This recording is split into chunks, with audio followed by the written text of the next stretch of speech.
350장 우리들이 싸울 것은.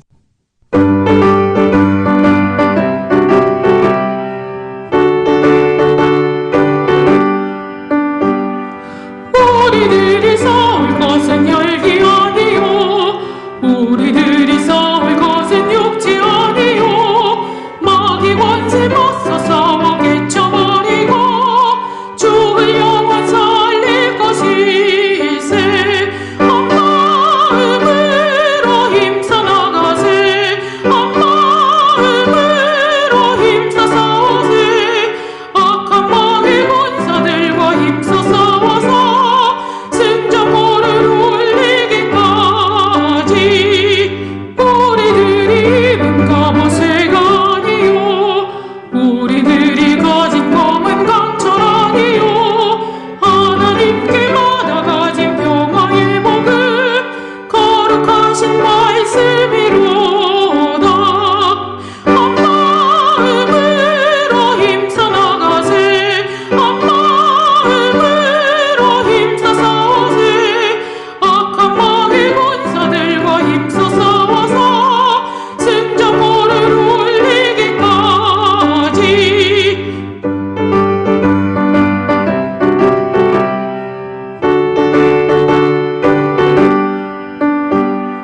악한 마귀 제 아무리 강할지라도 우리들의 대장 예수 앞서가시니 주저 말고 용감하게 힘써 싸우세. 최고 승리 얻을 때까지.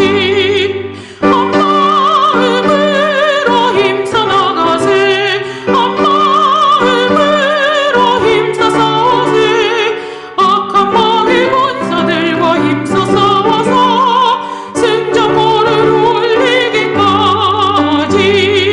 죄악 중에 빠진 사람 죄를 뉘우쳐 십자가에 달린 예수 믿기만 하면 위태한 데 빠진 영혼 구원 얻어서 천국 백성 될 것임이세. 한 마음으로 힘써 나가세, 한 마음으로 힘써 싸우세. 악한 마귀 권사들과 힘써 싸워서 승전보를 올리기까지.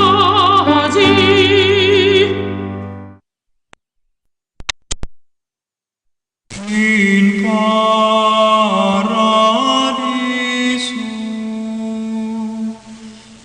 dedicante angeli in tuo adventus suscipiante materes et perducante in civitatem sanctam Hierusalem in paradiso.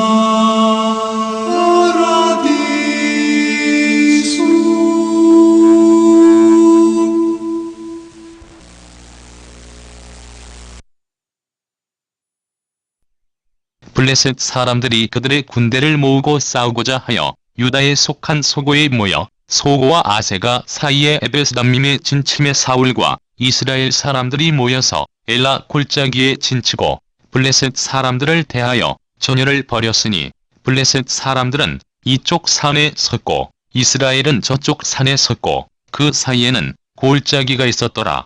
블레셋 사람들의 진영에서 싸움을 도두는 자가 왔는데 그의 이름은 골리앗이요 가드 사람이라. 그의 키는 6규빗 한 뼘이요 머리에는 노투구를 썼고 몸에는 비늘 갑옷을 입었으니 그 갑옷의 무게가 놋 5천 세겔이며 그의 다리에는 놋 각반을 쳤고 어깨 사이에는 놋 단창을 메었으니 그 창자루는 배틀채 같고 창날은 철 600세겔이며 방패 든 자가 앞서 행하더라. 그가 서서 이스라엘 군대를 향하여 외쳐 이르되 너희가 어찌하여 나와서 전열을 벌였느냐. 나는 블레셋 사람이 아니며 너희는 사울의 신복이 아니냐. 너희는 한 사람을 택하여 내게로 내려보내라. 그가 나와 싸워서 나를 죽이면 우리가 너희의 종이 되겠고 만일 내가 이겨 그를 죽이면 너희가 우리의 종이 되어 우리를 섬길 것이니라. 그 블레셋 사람이 또 이르되 내가 오늘 이스라엘의 군대를 모욕하였으니 사람을 보내어 나와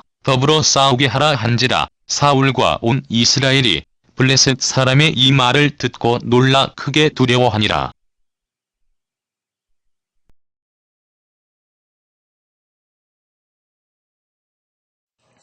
오늘은 여러분과 함께 골리앗과 이스라엘이라고 하는 제목으로 은혜를 나누고자 합니다.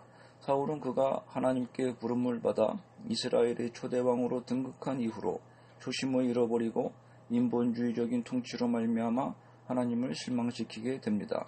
그리하여 하나님께서는 사울을 대신할 새로운 이스라엘의 왕으로서 다윗을 세우시고 사무엘에게 기름 부음을 받게 하셨습니다. 그러나 다윗이 사울과는 다르게 처음부터 이스라엘의 왕으로 쓰임을 받게 된 것은 아니었습니다. 그가 비록 왕으로 기름 부음을 받기는 하였지만 실제적으로 이스라엘의 정치 무대에 등장하게 된 것은 사울의 수종드는 사람으로서 첫 발을 디디게 됨으로부터였습니다. 오늘 본문에는 목동 출신이었던 다윗이 어떻게 해서 이스라엘의 정치 중심 무대인 사울의 왕궁으로 들어가게 되었는가 하는 사실에 대해서 다루고 있습니다. 그것은 매우 드라마틱한 사건이 계기가 되었는데 바로 블레셋 장수인 골리앗과의 싸움에서 승리를 거두게 되는 유명한 사건이 있었기 때문입니다. 다윗은 처음에는 악귀가 들린 사울의 음악치료사로서 그가 수금을 켜면 악신이 떠나가고 사울의 마음이 평안해졌기 때문에 이와 같은 치료사의 모습으로 사울 가까이에 있게 되었습니다. 그러나 오늘 본문에는 음악치료사가 아닌 용사로서 다윗이 나타나고 있습니다. 오늘 본문이 우리에게 보여주는 첫 번째의 영적 의미는 여호와의 구원은 사람의 많고 적음에 있지 아니하고 무기의 좋고 나쁨에 있지 아니하다는 소중한 진리를 가르쳐주고 있습니다. 본문은 강한 적군의 모습을 보여주기 위해서 블레셋 장수 골리앗의 엄청나게 강한 모습과 그의 모욕적인 언사와 그것으로 인해 두려워 떠는 이스라엘 진영의 모습을 상세하게 묘사하고 있습니다. 오늘 본문은 주로 골리앗에 대한 소개가 많은 비중을 차지하고 있습니다. 이 이방 사람에 대해서 이렇게 길게 소개하는 것은 그의 위세가 워낙 당당하였기 때문이기도 하지만 이후에 등장할 소년 다윗과 대비시키기 위한 의도적인 기록입니다. 즉 이러한 비교를 통하여 다윗의 승리가 결코 인간의 능력에 의한 승리가 아니라 하나님의 도우심의 결과임을 더욱 분명하게 부각시키려고 하는 것입니다. 블레셋 장수 골리앗의 첫 번째 소개는 싸움을 도두는 자라고 소개되고 있습니다. 사실 싸움을 도두는 자라는 것은 그 군대의 가장 뛰어난 용사를 일컫는 표현입니다. 왜냐하면 고대 이집트나 헬라 문화권에서는 자신의 군대를 대표하여 상대방의 군대의 대표와 단독으로 싸워 승리를 결정하는 관습이 있었기 때문입니다. 블레셋이 이처럼 골리앗을 앞장 세우고 이스라엘을 침공해 왔던 배후에는 과거 믹마스 전투에서 블레셋이 패배를 거둔 데 대한 그 패배를 소력하려는 시도였다고 할 수가 있습니다. 그런데 이렇게 블레셋의 골리앗이 싸움을 도두는 자로 등장한 데에는 또 다른 내면적인 이유가 있었습니다. 바로 이스라엘과 블레셋이 각각 산지에 진을 치고 있었고 그 사이에 긴 협곡이 있는 지형적인 특성을 만나게 되었기 때문입니다. 그렇게 되면 블레셋의 많은 수의 군사가 무용지물이 되며 양자 간에 피 흘리는 치열한 전투 상황을 만나게 되었기 때문입니다. 블레셋은 수적으로 우세해도 이러한 지형에서는 그 수적 우세함이 특별한 효과를 나타내기 어렵게 되었습니다.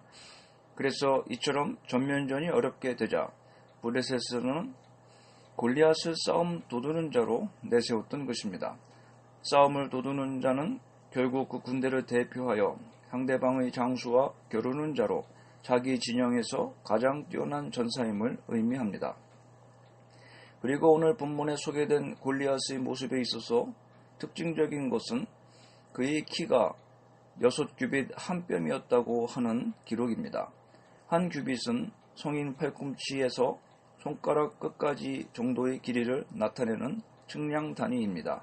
오늘날로 말하면 약 45cm가 약간 넘는다고 할 수 있습니다. 그리고 한 뼘은 20cm 정도의 길이를 가리킵니다. 그러므로 이러한 도량형을 근거로 대략 계산해 보자면 6규빗 한 뼘이었던 골리앗의 키는 290cm가 넘는 엄청난 거인이었음을 알 수 있습니다. 그는 이러한 자신의 신체적 장대함으로 인하여 심히 교만하였습니다. 또한 이어서 골리앗이 어떠한 형태의 무장을 하고 있었는지에 대해서 자세히 기록하고 있습니다. 그는 머리와 몸과 다리를 보호하는 무장을 하였습니다. 머리에는 노투구를 썼고 몸에는 비늘 갑옷을 입었습니다. 그리고 다리에는 놋각반을 찼었습니다. 이와 같은 무장은 거의 완벽한 것이었습니다. 그래서 누구도 그를 쓰러뜨릴 수 없다는 생각을 갖게 합니다. 이처럼 성경이 골리앗의 외형을 자세히 묘사하고 있는 이유는 그와 대적하는 다윗의 무장이 너무나 보잘것없다는 사실을 강조하기 위해서입니다. 다윗은 투구와 갑옷과 경각과 단창이 없었으며 배트채 같은 창이나 방패도 없었고 오직 무기라고는 막대기와 물매와 같은 작은 돌 5개가 전부였던 것입니다. 성경은 이와 같은 골리앗의 철저한 무장을 기록하여 이렇게 무장한 육중한 신체를 가진 장수를 어린 소년으로서 변변한 무기조차도 없었던 다윗이 이긴 것이 얼마나 놀라운 사건인지를 역설적으로 부각시키고 있는 것입니다. 동시에 골리앗이 인간적인 시각에서는 어마어마한 상대인 것처럼 보이나 하나님을 의지하는 자에게는 그처럼 거대한 장수도 힘조차 못쓰고 쓰러질 수밖에 없다는 사실을 나타내고 있습니다. 골리앗의 무장의 주 재료가 놋임을 알 수 있습니다. 놋은 당시 전쟁 장비를 만드는 데 있어서 최고급 재료였습니다. 또 그가 착용한 어린갑이라는 물고기 비늘 모양의 갑옷은 물고기 비늘과 같이 금속으로 비늘을 만들어 몸을 감싼 형태의 갑옷을 의미하는 것으로서 이 비늘은 주로 쇠로 만들어졌습니다. 당시로서는 구하기 힘든 철로 몸의 제일 중요한 부분인 가슴을 보호하는 갑옷을 만들었다는 것은 그만큼 골리앗의 무장이 완벽하였음을 나타내 줍니다.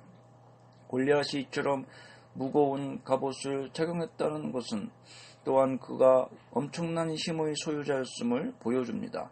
갑옷의 무게가 정확히 측정될 수 있었던 것은 그가 죽은 후에 갑옷이 이스라엘의 전리품으로 취하여졌기 때문일 것입니다.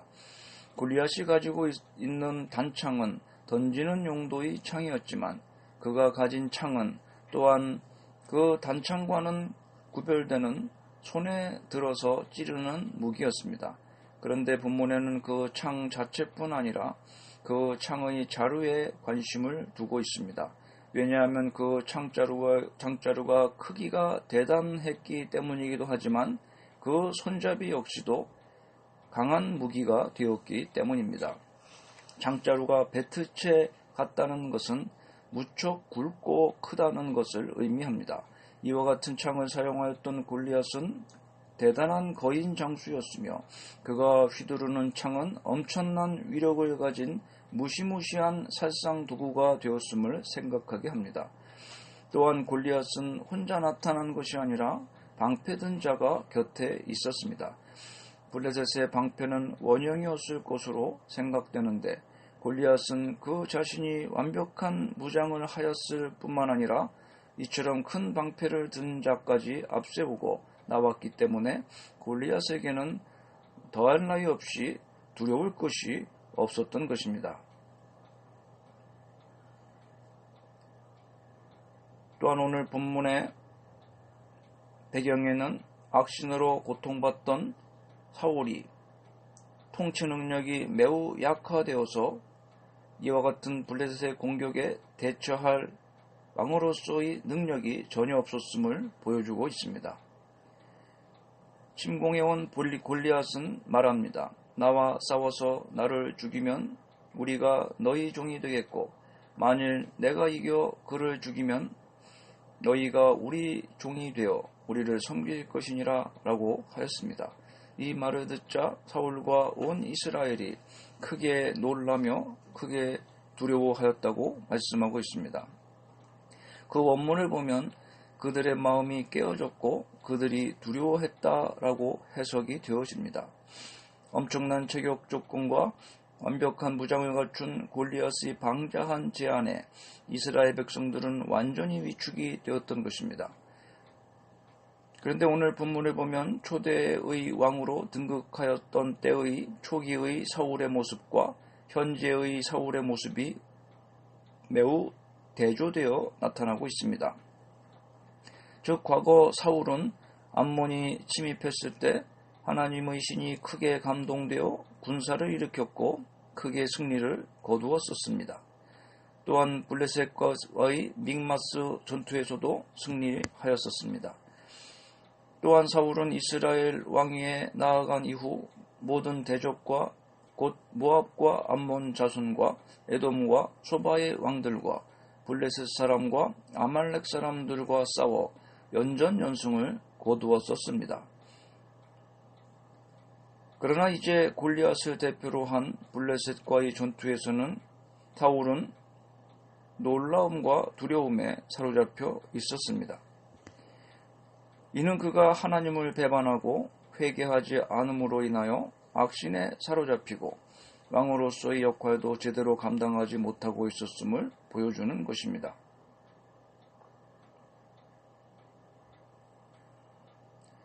본문은 당시 사울의 이러한 태도를 통하여 왕으로서의 사울의 부적격성을 암시한 후에 골리앗에 대한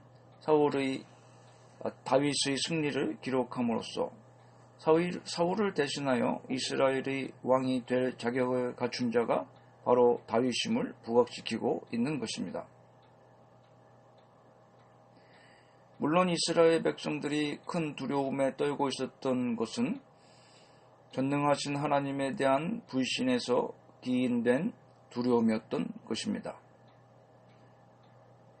이처럼 사단 원수 마귀는 우리가 하나님을 불신하고 신앙에서 떨어져서 영적으로 고통받고 있을 때 블레셋 전투와 같은 육신적인 고통도 만나게 하여 굴복시키고 패배시키게 하기 위한 늘 싸움을 계속하고 있다는 사실을 우리는 명심해야 하겠습니다. 그러면 오늘 본문이 주는 영적 의미가 무엇이겠습니까? 한번 살펴보기로 하겠습니다. 우리가 본문에서 주목해야 할 것은 블레셋이 이스라엘을 침공한 시점입니다. 즉 블레셋은 사울의 병세가 심해져 이스라엘의 지도력이 공백이 생기고 이스라엘이 침체에 빠지게 되자 그 틈을 이용하여 다시 이스라엘을 침공해 온 것입니다. 성도 여러분, 전쟁할 때 상대가 침체되어 있고 세력이 약해졌을 때 공격하면 쉽게 승리할 수 있는 것은 너무나도 당연합니다. 그런데 중요한 것은 우리 성도들이 대적인 사단도 우리를 공격할 때 영적 침체기를 노린다는 것입니다. 사단은 어떤 존재보다 지혜로운 자입니다. 그래서 그는 성도들을 공격할 때와 기다릴 때를 잘 알고 있습니다. 사탄은 늘 성도들을 노리지만 함부로 아무 때나 공격하지는 않습니다. 틈을 노리다가 틈이 보이면 번개같이 공격해 들어오는 것입니다. 그러므로 성도 여러분, 우리가 영적으로 침체되면 침체될수록 우리의 믿음을 공격하는 사단의 미혹은 더욱 심해짐을 기억하시기 바랍니다. 만일 우리가 이것을 이겨내지 못하면 우리의 영적 침체는 영적 패배로 이어져 사단의 포로로 전락하게 되는 것입니다. 그러므로 우리는 매 순간 영적인 침체에 빠지지 않도록 영적으로 늘 분발해야 합니다. 기도 생활과 말씀 생활을 통해 열심을 품어야 할 것입니다. 이사야서 52장 1절을 보면 성도들을 향하여 이같이 외칩니다. 깨지어다 깨지어다 내 힘을 입을지어다. 이와 같이 하나님은 오늘도 우리 성도들에게 영적 각성을 촉구하고 계신 것입니다. 또 주님께서는 제자들을 향하여 시험에 들지 않게 깨어있어 기도하라고 하셨습니다. 여러분, 이스라엘 군사 중에는 감히 그 누구도 골리앗을 대항하여 싸워보고자 하는 엄두를 내지 못하였습니다. 참으로 블레셋의 세력은 이스라엘에 비해 강해 보였습니다. 그런데 여기서 우리가 알아야 할 사실은 블레셋과 골리앗이 예표하는 사단의 세력도 이스라엘이 상징하는 성도들에 비하여 언제나 강해 보인다는 것입니다.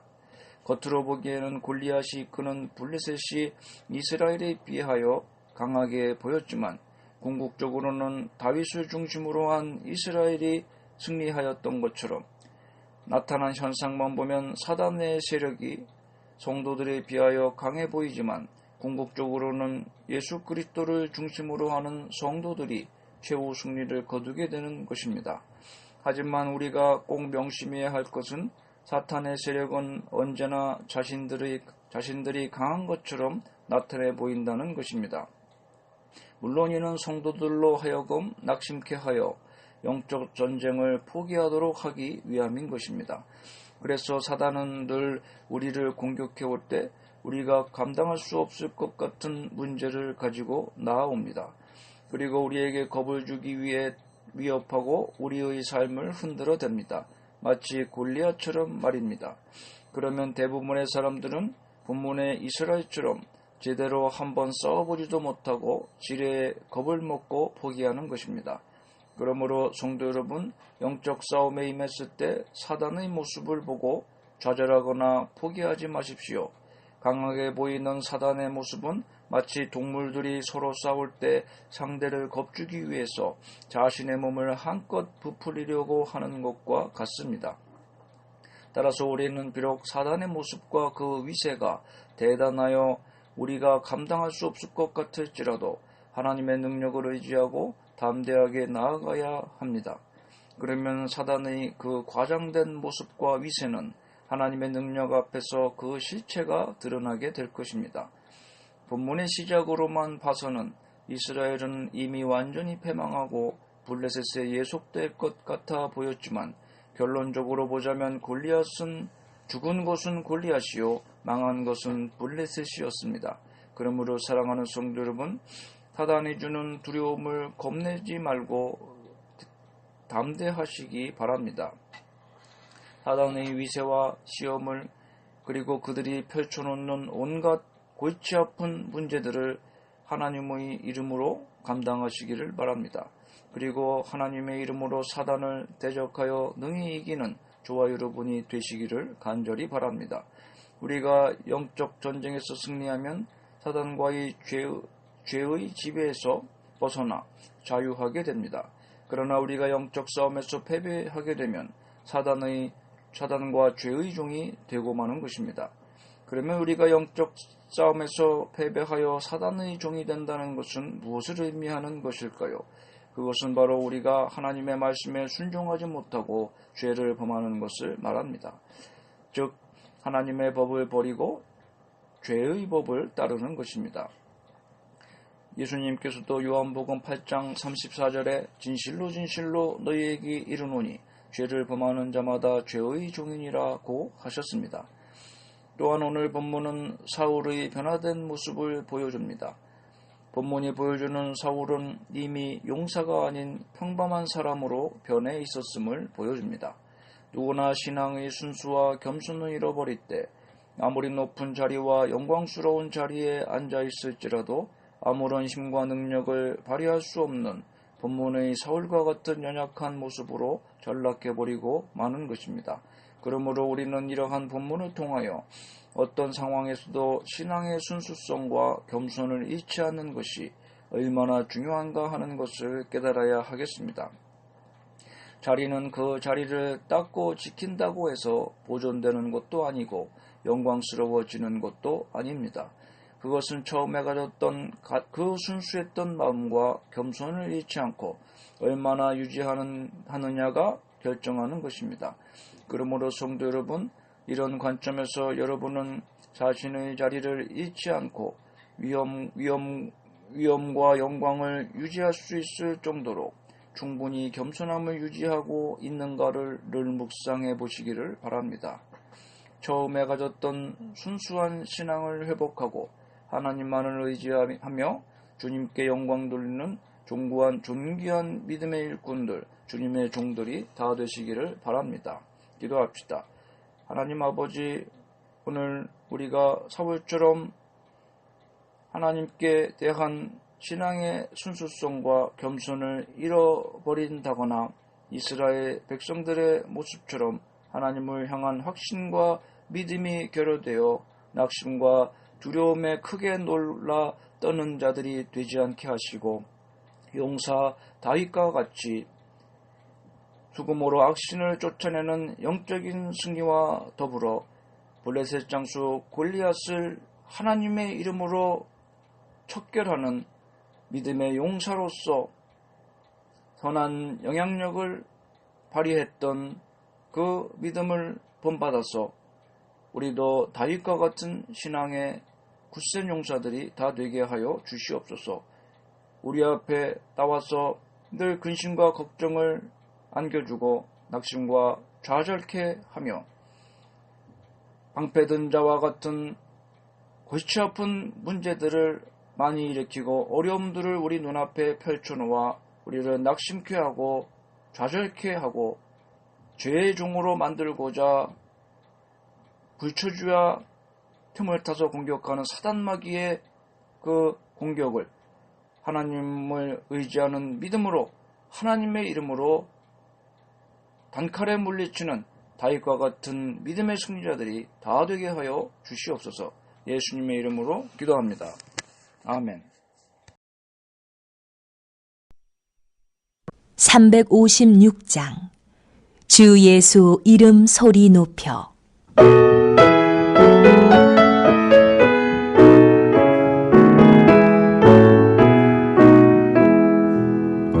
주 예수 이름 소리 높여 찬송 드리니 그 거룩하고 크신 영광 멀리 퍼지네.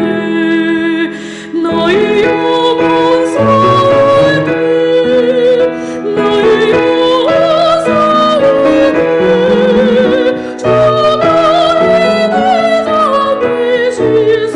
나를 인도하소서. 큰 죄에 빠져 종된 백성 도와주시고 그 영광 나라 백성에게 하여 주소서. 너희 영혼 살게 너희 영혼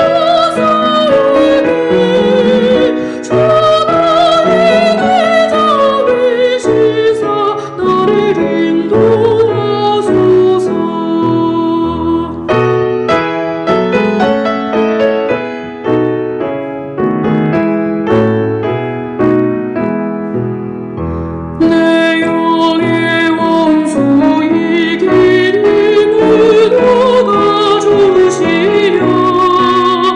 그 악한 마귀 정복하니 구주 예수라. 너희 영혼 살게 너희 영혼 살게 잡으시사 나를 인도하소서. 내 사랑 고통 면케하사 새 사람 되고 새 힘을 주사 승리 생활하게 하소서. 너희 영혼 살게 너희 영혼 살게 주나님의 잡으시사 나를 인도하소서.